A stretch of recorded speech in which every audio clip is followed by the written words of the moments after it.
নমস্কাৰ ছাত্ৰ ছাত্ৰীসকল পিকে এডুকেশ্যন চেনেল সকলো পুনৰ স্বাগতম জনাইছোঁ। আজি আমি এইটো ভিডিঅ'ত আলোচনা কৰিম যে অসম জাতীয় বিদ্যালয় ক্লাছ 6ৰ অসমীয়াৰ পাঠ নং 6 মহ।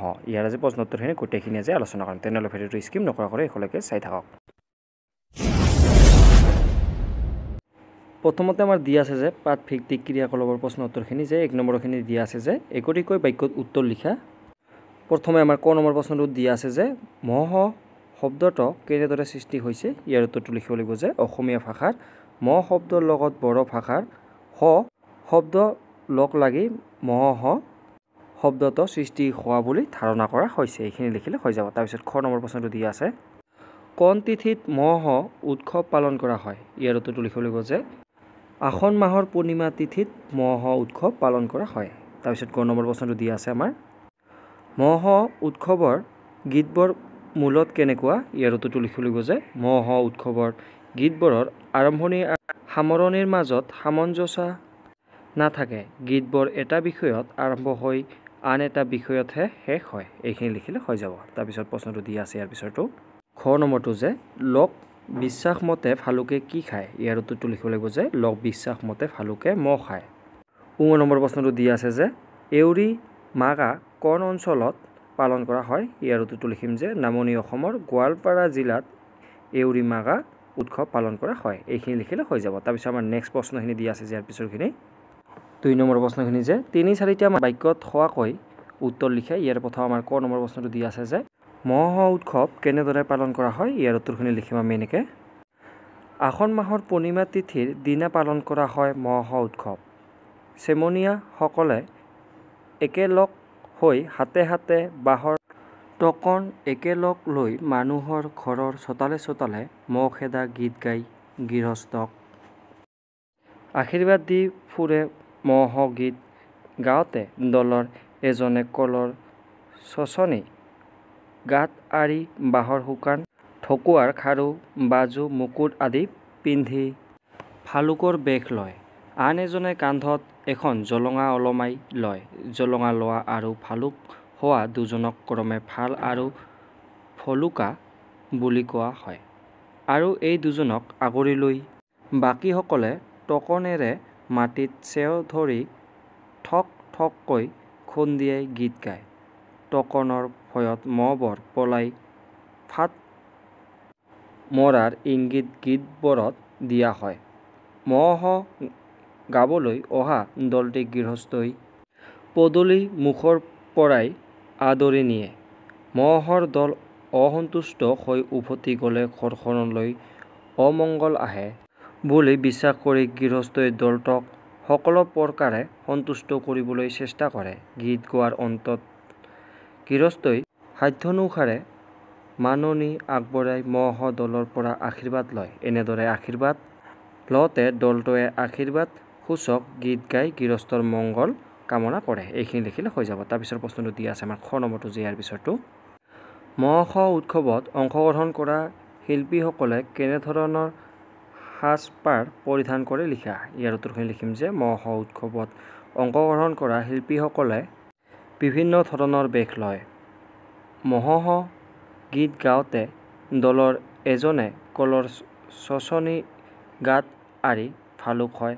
লগতে বাঁহৰ শুকান ঢকুৱাৰ খাৰু বাজু মুকুট আদি পিন্ধে। বহাগ বিহুৰ দলৰ এজনে কান্ধত এখন জলঙা ওলমাই নিয়াৰ দৰে মহ গীত গাবলৈ যাওঁতেও এজনে কান্ধত এখন জলঙা ওলমাই লৈ যায়। বাকীসকলে চুৰিয়া চোলা আদি পৰিধান কৰে আৰু দুই এজনে মূৰত পাগুৰি মৰাও দেখা যায়। এইখিনি লিখিলে হৈ যাব। তাৰপিছত আমাৰ গ নম্বৰ প্ৰশ্নটো দিয়া আছে যে বহাগ বিহুৰ চৰীৰ সৈতে মহ উৎসৱৰ কোনবোৰ দিশৰ সাদৃশ্য আছে। ইয়াৰ উত্তৰটো লিখিম যে বহাগ বিহুৰ হুঁচৰিৰ সৈতে মহ উৎসৱৰ বহুতো দিশত মিল দেখা যায়। হুঁচৰিৰ দৰে মহ উৎসৱতো মানুহৰ ঘৰৰ চোতালে চোতালে মহ খেদা গীত গাই গৃহস্থক আশীৰ্বাদ দি ফুৰে চমনীয়াসকলে। আনহাতে বহাগ বিহুত হুঁচৰি দলৰ এজনে কান্ধত জলঙা ওলমাই নিয়াৰ দৰে মহ গীত গাবলৈ যাওঁতেও এজনে কান্ধত এখন জলঙা ওলমাই লৈ যায়। বহাগ বিহুত ঘৰলৈ হুঁচৰি আহিলে গৃহস্থই পদূলি মুখৰ পৰাই আদৰি নিয়াৰ দৰে মহ গাবলৈ আহিলেও গৃহস্থই আদৰি নিয়ে। বহাগ বিহুত কোনো হুঁচৰি দলে ফূৰ্তি তামোচা কৰি সৰহীয়াকৈ মাননি বিচৰাৰ দৰে মহগীততো পইচাৰ বিচৰাৰ কথা পোৱা যায়। এইখিনি লিখিলে হৈ যাব। তাৰপিছত প্ৰশ্নটো দি আছে যে ইয়াৰ পিছৰটো আমাৰ খ নম্বৰ প্ৰশ্নটো দি আছে যে মহ উৎসৱ পালনৰ প্ৰধান উদ্দেশ্য কি? ইয়াৰ উত্তৰটো লিখিব লাগিব যে অইন বহুতো উৎসৱ পালনৰ নিচিনা মহ উৎসৱ পালনৰো এক সুকীয়া উদ্দেশ্য আছে। মহ উৎসৱ পালনৰ প্ৰধান উদ্দেশ্য হ'ল মহ খেদা। মহ উৎসৱ পালনৰ আন এক উদ্দেশ্য হ'ল মানুহৰ প্ৰাত্যহিক জীৱনৰ বিপৰীতে আনন্দ বিনোদনৰ যোগান ধৰা। এইখিনি লিখিলে হৈ যাব। তাৰপিছত আমাৰ নেক্সট প্ৰশ্নটো দি আছে যে 9 নম্বৰটো যে 9 নম্বৰ সমাজৰ বিভিন্ন মানুহৰ মাজত সম্প্ৰীতিৰ বান্ধন দৃঢ় কৰাত মহ উৎসৱে কেনেদৰে ভূমিকা লৈছে? ইয়াৰ উত্তৰখিনি এনেকৈ লিখিব লাগিব যে এখন সমাজত বিভিন্ন জাতি ধৰ্ম বৰ্ণ নিৰ্বিশেষে বিভিন্ন শ্ৰেণীৰ লোক বাস কৰে। এই বিভিন্নতাৰ মাজত পালন কৰা মহ উৎসৱ সকলো শ্ৰেণীৰ লোকে নিজৰ নিজৰ জাতি ধৰ্ম বৰ্ণৰ কথা পাহৰি একেলগ হৈ আনন্দ মনেৰে অংশগ্ৰহণ কৰে।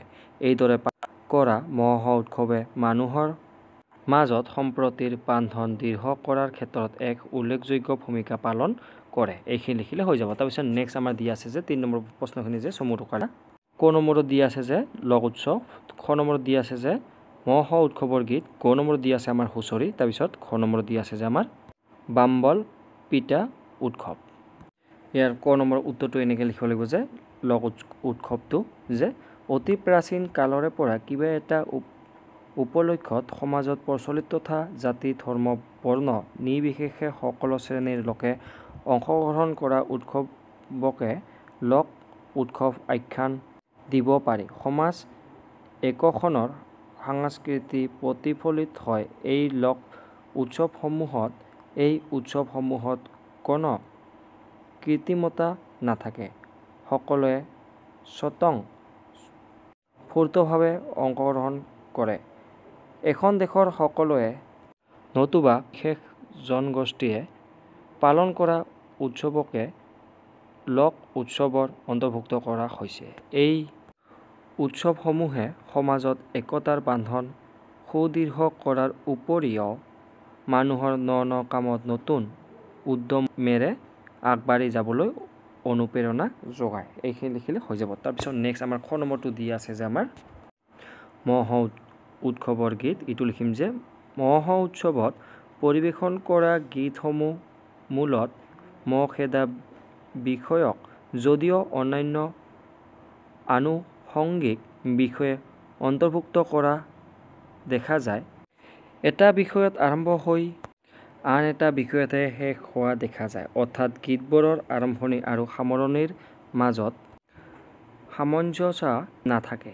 মহ গীত গাওঁতে দলটোৰ জোলোঙা লোৱা আৰু ভালুকৰ বেশ লোৱা দুয়োজনক ক্ৰমে ভাল আৰু ভুলুকা বুলি কোৱা হয় আৰু মহ গীততে এই ভাল ভালুকাৰ কথা উল্লেখ আছে। তদনুসাৰে মাননি আগবঢ়াই মহ দলৰ পৰা আশীৰ্বাদ লওঁতেও মহ গীতৰ যোগেদি আশীৰ্বাদ দিয়া হয়। আনহাতে কোনো মহ দলে গৃহস্থৰ পৰা সৰহীয়াকৈ পইচা বিচৰাৰ কথা উল্লেখ পোৱা যায়। মুঠতে দেখা যায় যে মহ উৎসৱৰ গীতসমূহ সাধাৰণ গৰখীয়া গাঁৱলীয়া ল'ৰাৰ সহজ সৰল মুখৰ ভাষা বুলিব পাৰি। এইখিনি লিখিলে হৈ যাব। তাৰপিছত নেক্সট আমাৰ গ নম্বৰটো দি আছে যে হুঁচৰি। এইটো আমি এনেকৈ লিখিম যে বহাগ বিহুৰ এটা বিশেষত্ব হ'ল হুঁচৰি গোৱাটো। গৃহস্থৰ ঘৰে ঘৰে গৈ উত্তাল আনন্দত গৃহস্থৰ কুশলাৰ্থে হুঁচৰি দি ঢোল পেঁপা গগনাৰ সুমধুৰ সমন্বয় তুলি নৃত্য গীতেৰে মুখৰিত কৰি তোলা হয়। ইয়ে গৃহস্থৰ মন আনন্দত পুলকিত কৰাৰ লগতে গৃহস্থইও সাধ্যানুসাৰে মাননি আদি আগবঢ়াই সেৱা সৎকাৰ কৰে।